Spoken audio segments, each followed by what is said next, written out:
Hey, what is going on with y'all, man?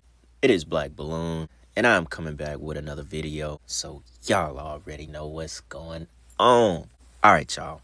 Now, as y'all can tell by the title of this video and the guy on the screen, this is a very young Aleister Crowley. I think this picture might have been edited a little bit. It does look very, very dark, but in this video, we are, we're going to do basically a video about Aleister Crowley. Had a couple of people ask and request to do a video on him specifically, which I thought was a good idea because we've talked about Aleister Crowley so many times on this channel as his teachings, rituals, and so on basically, laid the foundation of like Satanism in a sense, right? And it has so much to do with the music industry, the film industry. A lot of people to this day follow his teachings. And, I thought it would be pretty interesting to just do a video on him. Now, I do have like two clips. One of the clips we might have watched before. I can't remember. It's with Ab-Soul, as he's been one of the more vocal artists in the rap industry that, straight up tells you that he follows his teachings. And also have a short clip from Pastor Craig G. Lewis back in like 1998, 99 when he was talking about Aleister Crowley, and Michael Jackson, which I think I've showed some of that clip before, but we'll keep it short with those clips. I just want people who, don't know or haven't seen it. It's just so people can see and understand his influence on the world today. Now, we talked about him with the Jack Parsons video, Fallen Angels and UFOs. So you can very well much see his influence on pretty much everything that has to do with darkness, with Satanism, with, doing what thou wilt. I mean, he called himself the Great Beast. That's literally what he preferred to be called over his name, Aleister Crowley. You guys will find it pretty interesting. So with that being said, y'all, I'll keep this intro short. I'll go ahead and play the first clip from Ab-Soul just to, get an understanding of his influence today in the industry still. Then we'll come back and go all the way to the beginning. Read this article about Aleister Crowley. All right? Check this out. I'm all about getting to the root of things. And Mr. Crowley has been instrumental throughout music for before I was born, you know what I mean? Led Zeppelin, the Beatles, there's a lot of great artists that, are the building blocks for even hip hop. So me understanding that, you know what I mean, and digging into his story and, understanding why he's been so, relevant and influential in music culture, I think it was important for me to, reinstill that. If you didn't know that, if you missed that part, you know what I mean? If you missed that part of the culture of music in general, this beyond hip hop, but just music in general, he's had a big influence on the culture. At first sight, he's he's the wickedest man alive, right? That's what he's very wicked, man. But if you dig into the poetry and you read between the lines of his poetry and you dig into his story, a lot of the things will make more sense to you. You know what I'm saying? I feel like it made a lot of sense with me. A lot of the things that he discusses resonates with me. Well, I just want to leave you with this. My album is called Do What Thou Wilt, and it's based off. It's influenced by Crowley's The Book of the Law. Love, Thelema. Yeah. Love is the law. Love is the only law. Love under will. The law is for all. And, if you read the Christian Bible, that's the only commandment that Jesus left.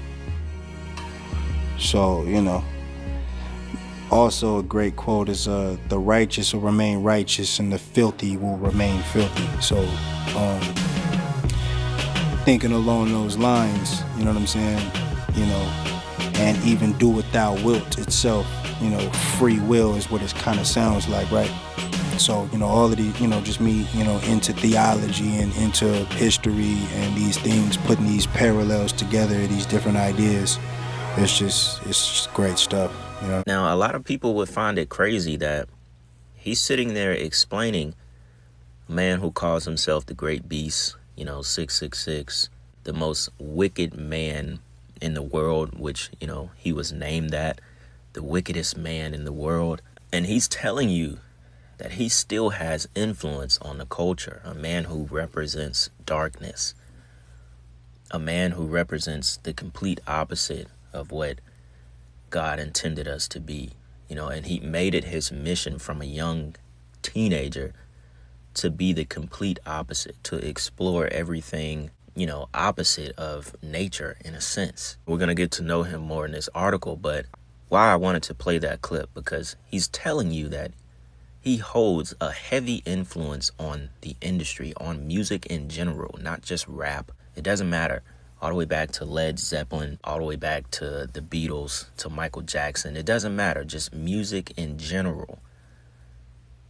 People still uphold his theology, his rituals, his knowledge. He has a major influence. That spirit, those spirits he summoned are still preaching darkness. And it's crazy to hear an artist of today's time tell you that. So it says he was an English mystic, novelist, mountaineer, and magician. Aleister Crowley rejected his upper-class Christian upbringing and explored the darkest corners of occultism. He was an occultist, ceremonial magician, drug fiend, sex addict, mountaineer, poet, and a traitor to the British people. He drew crowds of followers and hordes of critics. He was branded as evil and egotistical, a raging genius, and a messiah of anti-Christianity. It's safe to say that few people in modern history generated as much controversy, shock, and scandal as Aleister Crowley. The tabloids call him the wickedest man in the world and a master of darkness, known as the Great Beast 666. Aleister Crowley was one of the most controversial figures in modern British history. Now it says to understand Aleister Crowley, or to come as close to understanding him as he would allow, one must start with his upbringing. Born Edward Alexander Crowley on October 12, 1875, he quickly found himself among some of Britain's most devout Christians, the very opposite of the type of people he would attract later in his life. His father was an evangelist, and at first, Crowley found himself entirely devoted to the religion out of respect for his father. But after his father's death, when Crowley was just 11 years old, he began firmly eschewing all sense of Christianity.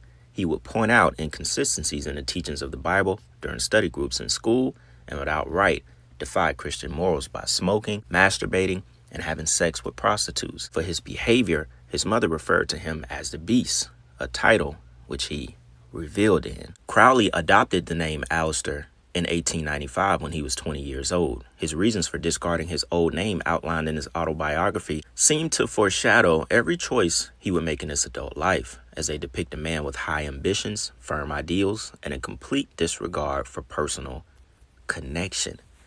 So you got to think about where his mind state was.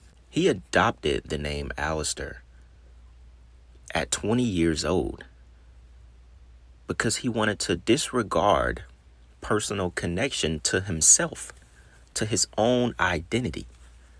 He created who he became and was very aware of it at 20 years old. Isn't that something? It almost feels like from the start he was being led by darkness, because one must understand in this world of duality, ups, downs, positive, negatives, darkness and light, some of this stuff, it must happen. We're not here without good and evil. So it almost seems like he was led by these spirits from a very young age. And that's just me reading about him again and coming to those thoughts. It makes sense the more and more you read about his background. Now it says the same year that he changed his name, Crowley enrolled at Cambridge University. His life at Cambridge paints a picture of a lifestyle fit for an Austinian hero, a tortured soul practicing chess, penning poetry, and inspired literature. and dreaming up exotic mountain climbing adventures in his spare time. However, Crowley was about as far from a Mr. Darcy type as one could be. Under his polished, collegiate exterior lay a deeply tumultuous man, at the age of 20, y'all, harboring secret plans of magical domination, maintaining borderline sadistic sexual relationship with both men and women, and delving ever deeper into the world of the occult. So, that Baphomet spirit, that demon was already on him. He was already, into those sadistic sexual relationships with both men and women. Once his time at school was over, Crowley nearly considered a career in diplomatic relations. But after a brief illness that triggered his understanding of morality and the futility of all human endeavor, he further narrowed his focus to writing occult literature and publishing several erotic poems. In 1898, Crowley met a chemist named Julian L. Baker, a member of the Hermetic Order of the Golden Dawn, which he joined. The order was devoted to studying paranormal activity and all matters of the occult. Eventually, Crowley hired a senior member of the group to be his live and personal tutor on the subject. Together, Crowley and his tutor experimented with ceremonial magic and a ritualistic use of drugs. Independently, Crowley continued to explore his bisexuality and seek out prostitutes. But while this life for him was eye-opening and spiritual, higher-level members of the Golden Dawn considered it too libertine and refused to allow him entry into the upper levels. Having had enough of Europe after his stint with the Golden Dawn, Aleister Crowley traveled to Mexico, bringing to life his past dreams of mountain climbing. From there, he traveled to Japan, Hong Kong, and India. Now it says the birth of Thelema, Aleister Crowley's infamous new religion. But while Rose was meditating, which Rose Crowley was Aleister Crowley's first wife, she informed Aleister that the Egyptian god Horus was waiting for him. In 1904, through his own meditation, he heard the voice of Awas, if I'm saying that correctly, the personal messenger of Horus. Using the words of the messenger and Horus himself, Crowley transcribed the Book of the Law, the book that would become the basis of his new religion, Thelema. The man teaching of Thelema was a similar principle to one that Crowley had lived by his whole life. Do what thou wilt. The teachings were intended to act as a successor to the Hermetic Order of the Golden Dawn, and were seen as extremely similar to theirs. In 1907, Crowley founded the occult order, naming it A.A. Crowley devoted almost all of his time to building the order, writing its literature, and creating a periodical for its members. And now here is one of the most infamous pictures of Aleister Crowley right here in 1921. The crazy thing, you would wonder why and how he was able to travel abroad the way that he was. For someone seeming to not really attach to anything or have any kind of wealth built up at that time. But I think the rumor was that he was actually working for British intelligence, and this is how he was able to travel the way that he was, working as like some kind of spy. But I'm not sure if that is completely true. It's the way he was able to travel was, he was basically working for British intelligence, right? So it says by 1920, he moved to Sicily, where he established the Abbey of Thelema as his headquarters. There, he and his followers experimented with sex, drugs, and a series of bizarre rituals. But in 1923, an Englishman died under mysterious circumstances after one ritual where he allegedly consumed the blood of a cat. Mussolini's government was so appalled that they banned Crowley from Italy, forcing the headquarters to close and the group to disperse. But that didn't mean Crowley was done.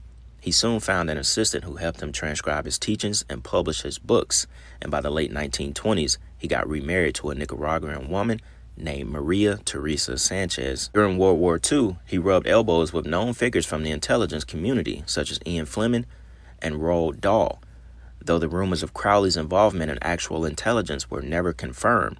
However, he did offer his services to the Naval Intelligence Division at one point, and he was turned down. On December 1st, 1947, Aleister Crowley died at the age of 72, his body given out to chronic bronchitis.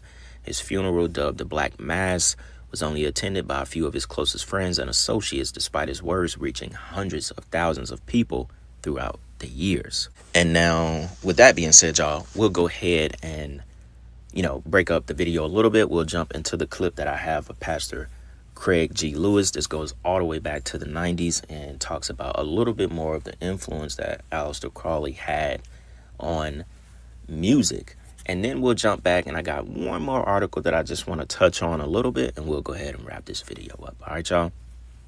Check this out. Look at somebody and say, all you got to do is ask God. God laid this out to me as plain as day.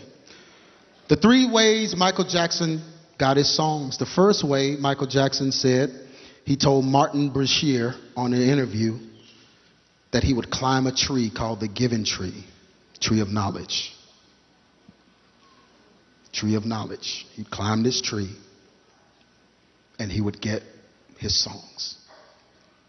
Second way, Aleister Crowley said in his book 777 that he had a room of mirrors, and if you look into a mirror, you can look into yourself and you can channel the spirits of those that were before you. He's really saying that those that may have molested you or those that may have taken from you, you can bring them back and ask them to be your guide and tell you why they did what they did to you. So Michael Jackson created a mirror, a room of mirrors that he could go in and channel spirits. And Michael Jackson chose a specific spirit. He says this, he says, I have my own secret room with a moving wall and mirrors, okay? Same room that Aleister Crowley had. He says, this is where I talk to Liberace. I hear his voice in there. I feel his presence so very close to me. He's like my guardian angel. He even gave me permission to record his title, I'll Be Seeing You. That's in the Psychic News in 1987. Liberace? Homosexual. Flamboyant homosexual. You channel the spirit of the most flamboyant homosexual of our time. And the third way is the way I believe Michael Jackson died. He said that his best songs came in dreams.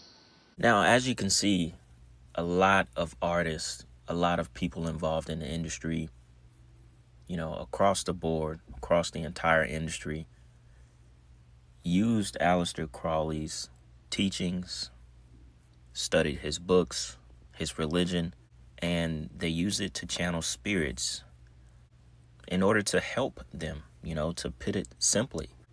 In order to gain access to, knowledge they felt they were seeking, in order to fulfill the intent of their music, in order to create more of a mass following, get hit songs like Michael Jackson, getting his best songs in his sleep, channeling spirits through a room of mirrors, for some of those spirits to come back and help him. This stuff is real.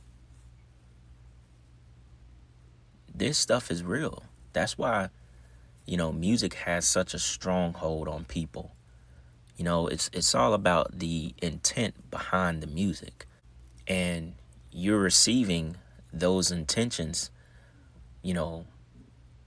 more than none, completely evil rituals have been done around the music. They're written in witch language, especially when you go back to the Beatles, Led Zeppelin, which we can talk about them a little bit as well. A lot of those early rock bands, you're getting evil intent behind that music.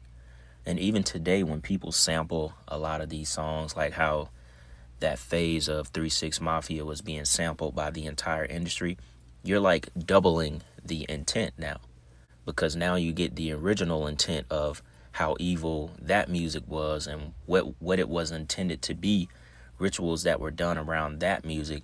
And then you're also getting the new song that has, recreated the sample. You're getting intent from that song. So really, that's what all of this stuff is about.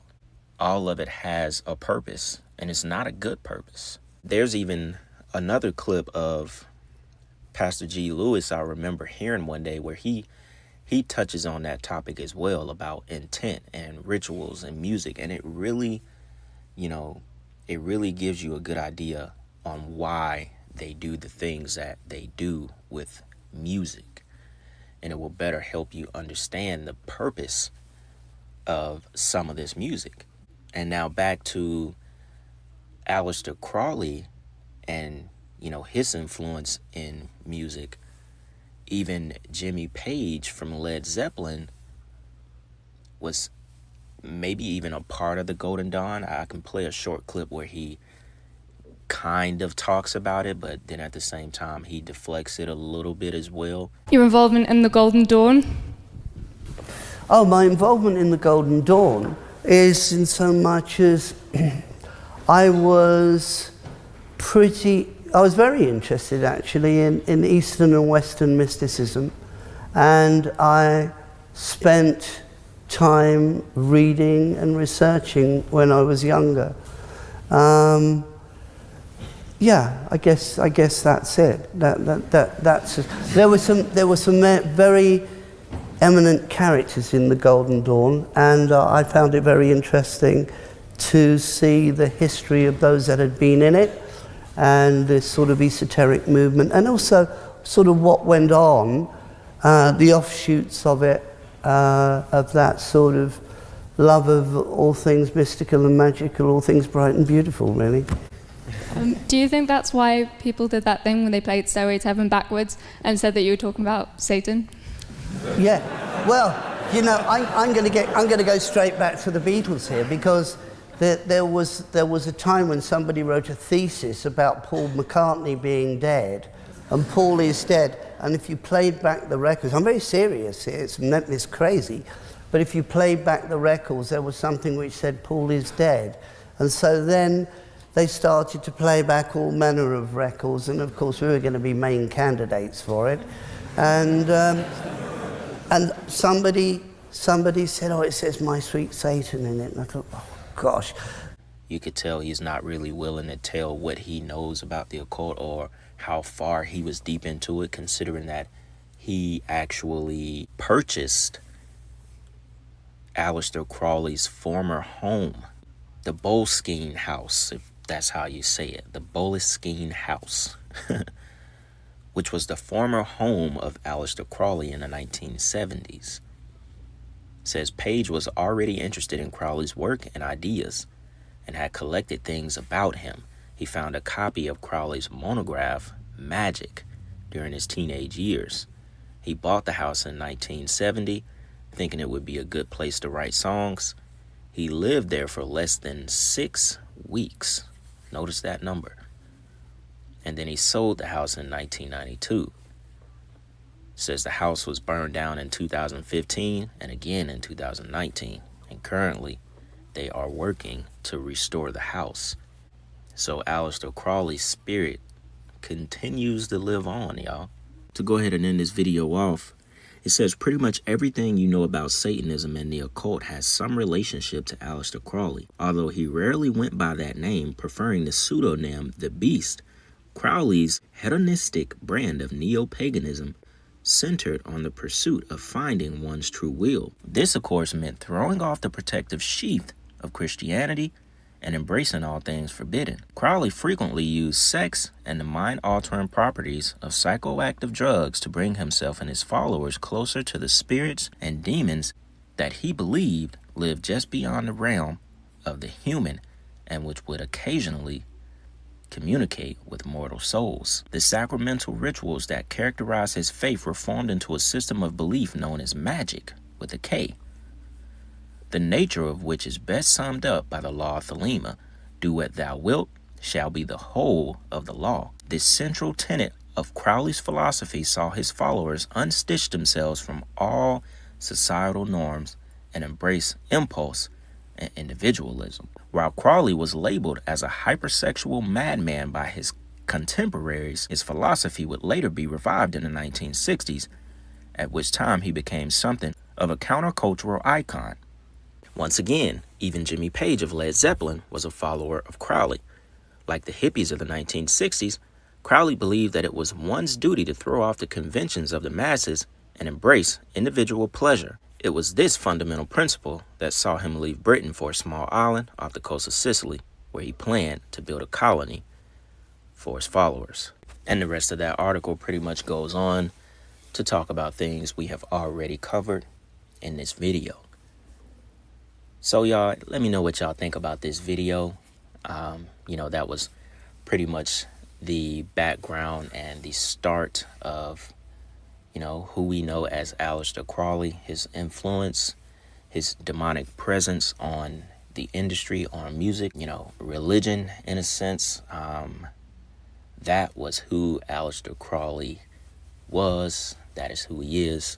And his spirit still dwells in the entertainment industry. He is still very much alive today. So with that being said, y'all, it's Black Balloon, and I'm gonna see y'all soon. I'm out.